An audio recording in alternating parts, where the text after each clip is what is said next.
ಯಾರಿಗೆ ಧನ್ಯವಾದ ಹೇಳ್ತೀರಾ ಸರ್ ಕಾಂಗ್ರೆಸ್ ಪಕ್ಷದ ವರಿಷ್ಠರಿಗೆ? ಸರ್, ನಮ್ಮ ಶಿವಾಜಿನಗರ ಕ್ಷೇತ್ರದ ಶಾಸಕರಾದಂಥ ರಿಜ್ವಾನ್ ಅರ್ಷದ್ ಅವರಿಗೆ ಕಾಂಗ್ರೆಸ್ ಪಕ್ಷ ಅವರ ನಿಷ್ಠತೆಯನ್ನು ಗುರುತಿಸಿ ಸಚಿವರ ಸಂಪುಟದಲ್ಲಿ ಅವಕಾಶ ಕಲ್ಪಿಸಿಕೊಟ್ಟಿದ್ದಾರೆ.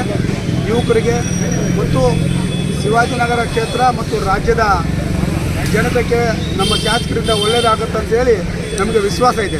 ಯಾವ ಖಾತೆ ಕೊಡಬೇಕು ಅಂತ ನಿರೀಕ್ಷೆ ಇದೆ ಸರ್? ಉಪಮುಖ್ಯಮಂತ್ರಿ ಮಾಡಬೇಕು ಅಂತ ನಿರೀಕ್ಷೆ ಇದೆಯಾ? ನಮಗೆ ಸಾಹೇಬರಿಗೆ ಜನರಿಗೆ ಉಪಯೋಗ ಆಗುವಂಥ ಖಾತೆ ಯಾವುದು ಕೊಟ್ಟರು ನಾವು ಸಂತೋಷ. ಜನರಿಗೆ ಉಪಯೋಗ ಆಗುವಂಥ ಖಾತೆ. ಓಕೆ, ಇವಾಗ ಅಭಿವೃದ್ಧಿ ಏನೆಲ್ಲ ಮಾಡುವಾಗ ಸಚಿವರಾಗೋರೆ ಸರ್? ಅನುದಾನ ಜಾಸ್ತಿ ಬರುತ್ತೆ, ಏನು ಅಭಿವೃದ್ಧಿ ಬ್ಯಾಲೆನ್ಸ್ ಇದೆ ಕ್ಷೇತ್ರದಲ್ಲಿ? ಬಡವರಿಗೆ ಆರ್ಥಿಕ ಕೆಲವು ಸ್ಕೀಮ್ಗಳಿದ್ದಾವೆ. ಆ ಸ್ಕೀಮ್ಗಳು ತಕ್ಕಂಥದ್ದು ಅಂತ ಒಂದು ಖಾತೆ ಕೊಡಬೇಕಂತ ಅವು ಕೊರತೆ ಇದೆ. ಅದಕ್ಕೆ ಕೊರತೆ ನಿಭಾಯಿಸ್ತಾರಂತ ಈ ಬಾರಿ ಪೂರೈಸ್ತಾರಂತ ನಮ್ಗೆ ನಂಬಿಕೆ ಇದೆ.